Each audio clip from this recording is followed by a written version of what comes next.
पहले केनिया और अब बोलीविया। दुनिया में एक और देश युद्ध की कगार पर पहुंच चुका है। बोलीविया में चंद घंटों के अंदर सेना ने क्या कर दिया, इसे देखकर आप हैरान रह जाएंगे।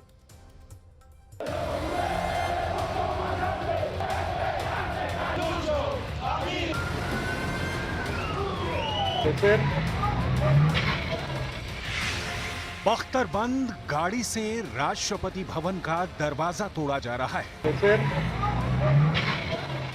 सड़कों पर जनता उतर चुकी है। आंसू गैस के गोले छोड़े जा रहे हैं। मिलिट्री एक्शन में है, जनता भी सामने खड़ी है। पुलिस एक्शन में आ चुकी है। किसी भी देश के लिए ऐसी तस्वीरें डरावनी होती हैं और आम लोगों की भाषा में इसे तख्ता पलट कहते हैं। क्यों हुआ ये सब, कैसे हुआ ये सब, ये हम आपको तफसील से बताने वाले हैं। लेकिन पहले दक्षिणी अमेरिकी देश बोलीविया से आई इन डराने वाली तस्वीरों को देखिए। बोलीविया, जहां कुछ ही घंटे पहले तक सब कुछ सामान्य था, लेकिन अचानक ही सब कुछ बदल गया। सड़कों पर मिलिट्री की गाड़ियां दौड़ने लगी। आर्मी ने बीच चौराहे पर मोर्चा संभाल लिया।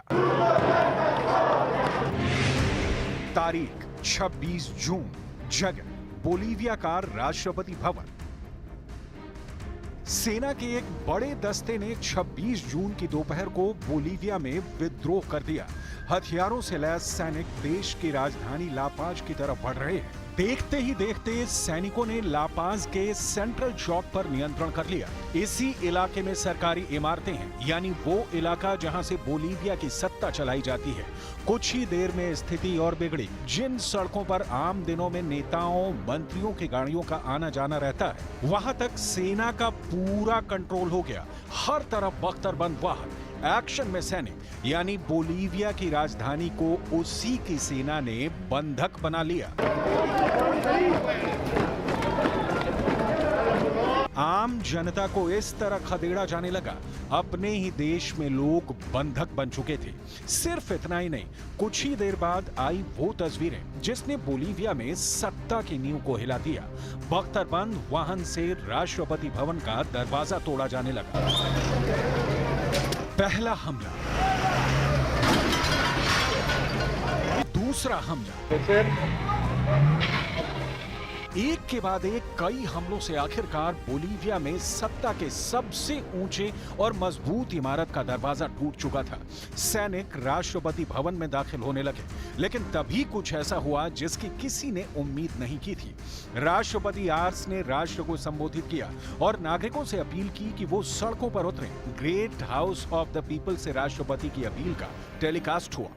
Sin duda hoy ha sido una jornada atípica en la vida de un país que quiere democracia. Hoy estamos viviendo un intento de golpe de Estado por militares que están manchando el uniforme, que están atentando contra nuestra constitución política del Estado, pero también contamos con militares que saben que nuestra constitución política del Estado y el respeto a la normativa vigente es lo más importante. फिर देखिए क्या हुआ। राष्ट्रपति की appeal के बाद स्थिति ने 360 डिग्री टर्न ले लिया। अपने राष्ट्रपति की अपील पर लाखों की तादाद में भीड़ सड़कों पर निकलने लगी। प्रदर्शन होने लगे, नारेबाजी होने लगी, आगजनी होने लगी। इसके बाद राष्ट्रपति यार से उसी गेट पर आए जो कुछ देर पहले तक सेना की बख्तरबंद गाड़ी के निशाने पर था। और फिर देखिए, राष्ट्रपति ने सेना प्रमुख जनरल जुनिगा को साफ शब्दों में सेना को वापस भेजने का आदेश दिया।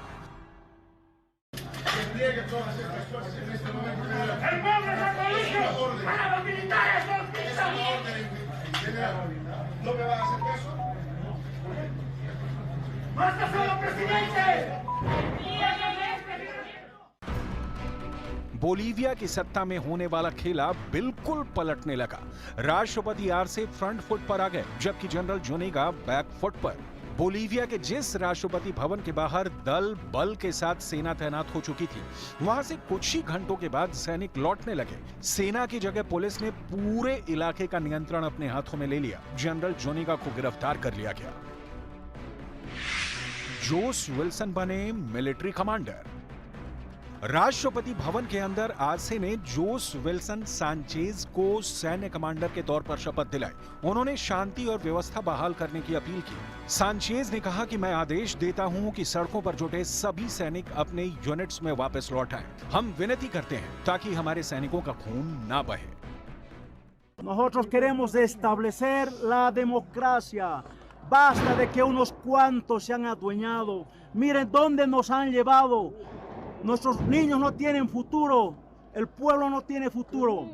Y el ejército no le falta cojones para velar por el mañana de nuestros niños, por el futuro de nuestros niños, por el bienestar y el progreso de nuestro pueblo. आखिर बोलीविया में ऐसा क्या हुआ कि सरकार का तख्ता पलट करने की कोशिश हुई? क्यों बोलीविया को एक सैन्य कमांडर ने अपने कंट्रोल में लेने की कोशिश की? आखिर क्यों बोलीविया के जनरल जोनेगो अपने ही सरकार के दुश्मन बन गए? दरअसल बगावत से एक दिन पहले जनरल जुआन जोस जोनेगा से सैन्य कमान छीन ली गई थी। इसलिए उन्होंने विद्रोह की प्लानिंग कर देश पर कब्जा करने की साजिश रची थी और राष्ट्रपति भवन को जाकर घेर लिया। हालांकि जोनेगो अब उल्टा राष्ट्रपति पर आरोप लगा रहे हैं कि ये सब कुछ उन्होंने राष्ट्रपति के कहने पर किया। Entonces me dice y le pregunto, ¿sacamos los blindados? Saca. Entonces el lunes, no, el domingo en la noche ya los blindados empiezan a bajar. 6 cascabeles y 6 urutus, más 14 Z del regimiento de Achacachi। 1,20,00,000 लोगों वाले देश Bolivia में हाल के महीनों में अर्थव्यवस्था में आई भारी गिरावट के कारण विद्रोह प्रदर्शन तेज हो गए हैं। देश की अर्थव्यवस्था 2 दशक पहले महाद्वीप की सबसे तेजी से बढ़ने वाली अर्थव्यवस्थाओं में से एक थी और अब सबसे अधिक संकटग्रस्त अर्थव्यवस्थाओं में से एक है। 2025 में होने वाले आम चुनाव से पहले बोलीविया में तनाव बढ़ रहा है। अगस्त 1885 में स्पेन से आजाद होने के बाद से लेकर अब तक 190 से ज्यादा बार तख्ता पलट के प्रयास हुए। आखिर इसकी आखिरी कोशिश साल 2019 में हुई थी, जब मौजूदा सरकार ने हार मानते हुए खुद ही इस्तीफा दे दिया था। इसके बाद चुनी हुई सरकार आई, जिसके नेता राष्ट्रपति लुइस आरसे हैं। उन पर भी अब संकट मंडरा रहा है। बोलीविया में जो हुआ उस पर रूस की भी नजर बनी हुई है, क्योंकि तख्ता पलट की साजिश के ठीक 21 दिन पहले राष्ट्रपति लुइस ने रूस के राष्ट्रपति व्लादिमीर पुतिन से मुलाकात की थी और रूस ने बोलीविया में न्यूक्लियर रिसर्च के साथ लिथियम खनन के कई प्रोजेक्ट पर मदद का भरोसा दिया था। रूसी खुफिया एजेंसियों को शक है कि रूस और बोलीविया के बीच इन्हीं रिश्तों की वजह से अमेरिकी